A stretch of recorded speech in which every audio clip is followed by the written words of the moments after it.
सुप्रभातम भैया बहन, कैसे हैं आप लोग? अच्छे हैं? आज मैं आपको कक्षा 7 भूगोल का पाठ 5 पढ़ाऊंगी। इससे पहले हम लोग पाठ 4 में वायु के बारे में, वायुमंडल के में हम लोगों ने पढ़ लिया था।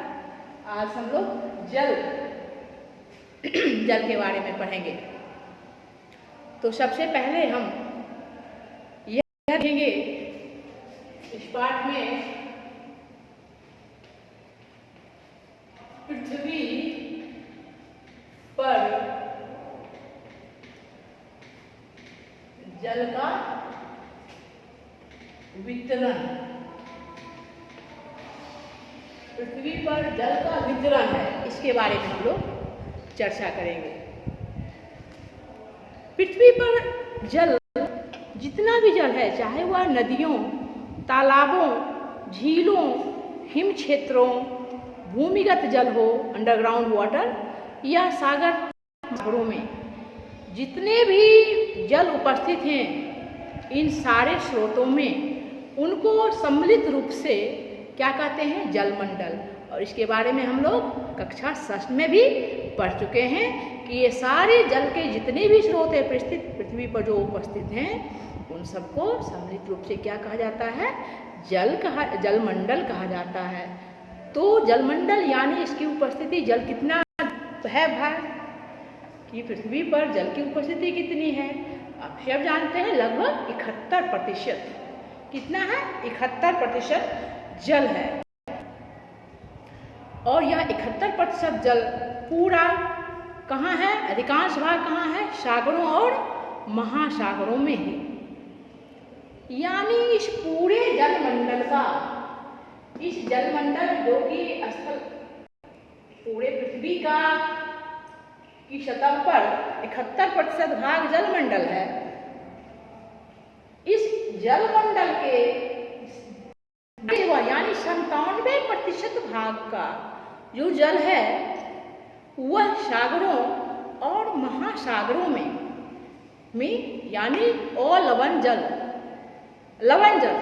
खारा जल के रूप में है, जिसका हम उपयोग पीने के या अन्य कार्य में नहीं कर सकते हैं।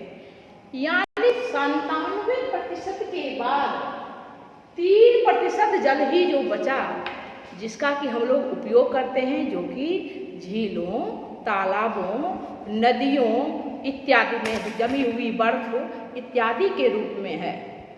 ठीक ना? तो मात्र 3% जल, उसमें क्या क्या आया? नदी, झील, तालाब, वर्षा का जल, ये सब दोनों ध्रुव पर जो बर्फ के रूप में जमा हुआ है, यह सब मात्र 3 जल, यानी पूरे जलमंडल का 97% भाग खारा ही जल है, लवण युक्त है, जिसको हम उपयोग नहीं कर सकते हैं। यह हमारी दैनिक आवश्यकताओं की पूर्ति के लिए उपयोग में नहीं लाया जा सकता है। अब ये तो हो गया जल का वितरण कि 71% जलमंडल है, बाकी जो हुआ वह 29% क्या हुआ? स्थलमंडल के रूप में है। अब इस पूरे जलमंडल का 97% भाग खारा जल यानी लवण युक्त जल, और मात्र 3% भाग अलवण जल, जो कि भूमिगत जल हो, अंडरग्राउंड वाटर हो, झीलों हो, तालाबों हो, या जमे हुए बर्फ के रूप में, या दोनों ध्रुवों पर है। अब हमारी पृथ्वी पर जब जल की इतनी अधिकता है, 71% भाग जल ही जल है, तो इतनी इसकी अधिकता के कारण अंतरिक्ष से देखने पर यह हमको कैसा दिखाई पड़ता है? नीला दिखाई पड़ता है। और इस कारण अपनी पृथ्वी को नीला ग्रह भी कहा जाता है। क्या कहा जाता है? नीला ग्रह।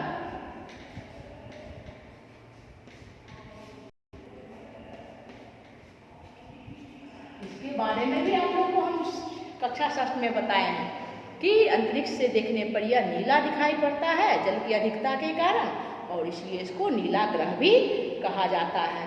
अब ये जितने भी ग्रह हैं सौरमंडल में, 8 ग्रह, उनमें से पृथ्वी ही ऐसा एकमात्र ग्रह है जिसमें जल अपने तीनों अवस्थाओं में और इतनी मात्रा में उपलब्ध है, यानी चाहे जलवाष्प के रूप में या जल के रूप में या बर्फ के रूप में। अतः अपने ग्रह को, पृथ्वी को जलीय ग्रह किसकी संज्ञा दी गई है?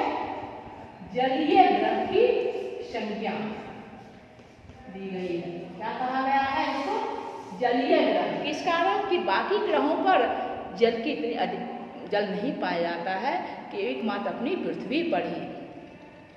ये तो गई। अब आगे पढ़ेंगे जल चक्र, वाटर साइकिल। साइंस में भी आप पढ़ चुके हैं, तो आज अभी हम लोग पढ़ेंगे जल चक्र। ये जल चक्र है क्या?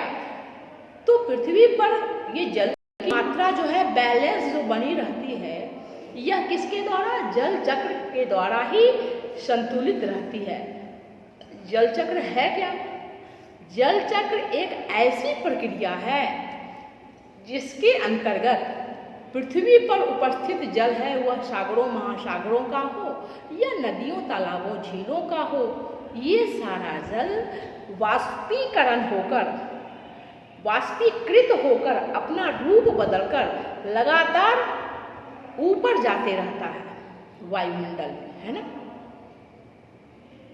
और वहां फिर ऊंचाई जाने पर ठंडक बढ़ती है, उसके कारण फिर संघनित हो जाता है और संघनित होकर जल की छोटी छोटी बूंदों में बदल जाता है। और वे बूंदें जब भारी हो जाती हैं तो वर्षा के बूंद के रूप में धरती की ओर आ जाती है, या जिसको हम वर्षण कहते हैं। यानी जल चक्र क्या है? यह एक ऐसी प्रक्रिया है, जल चक्र एक ऐसी प्रक्रिया है जिसके अंतर्गत पृथ्वी पर उपस्थित जल लगातार अपना रूप बदलता रहता है और वायुमंडल, फिर वहाँ से धरती या महासागर से फिर भूमि पर और फिर इस तरह से एक राउंड साइकिल बनाते रहता है, चक्र बनाते रहता है। यानी जो जमीन पर का जल है वह वाष्पीकरण हुआ, वाष्पीकृत हो गया, वाष्प बन के ऊपर आकाश में गया बादलों के रूप में, फिर वह संघनित होकर ठंडा होकर जल की बूंदों में बदला वायुमंडल में, और संघनन हुआ, संघनन के बाद जल की बूंदों में, और फिर वर्षण के द्वारा वर्षा के रूप में जल फिर धरती पर वापस आ जाता है। और वर्षा के कारण वर्षा के रूप में भूमि पर, और फिर वर्षा हुई जमीन पे, बारिश हुई नदियों तालाबों फिर समुद्र में, फिर वह वाष्पीकृत होकर फिर ऊपर, फिर वहाँ संघनित होकर फिर वर्षा के रूप में जमीन पर। इस तरह यह एक चक्र, एक साइकिल इसका चलता रहता है। तो इस तरह जल का क्रमिक संचलन कि लगातार यह इसका चलते रहना, जल का यह लगातार क्रमिक रूप से इसका संचलन होते रहना, यह क्या होता है? पृथ्वी पर आर्द्रता के वितरण का भी प्रमुख कारण बनता है। इस कारण वायुमंडल में ह्यूमिडिटी बनी रहती है, ठीक ना। तो आज हमने क्या क्या पढ़ा? जलमंडल, पृथ्वी पर जल का वितरण, जल का कितना प्रतिशत भाग है, कितना खारा जल है, कितना खारा जल यानी लवण युक्त जल, और कितना पेय जो हमारे उपयोग के लायक जल है, अलवण जल। फिर उसके बाद चक्र क्या है, फिर इसको नीला ग्रह कहा गया और जलीय ग्रह की संज्ञा दी गई है। तो आज इतना ही, आगे बाकी अगली कक्षा में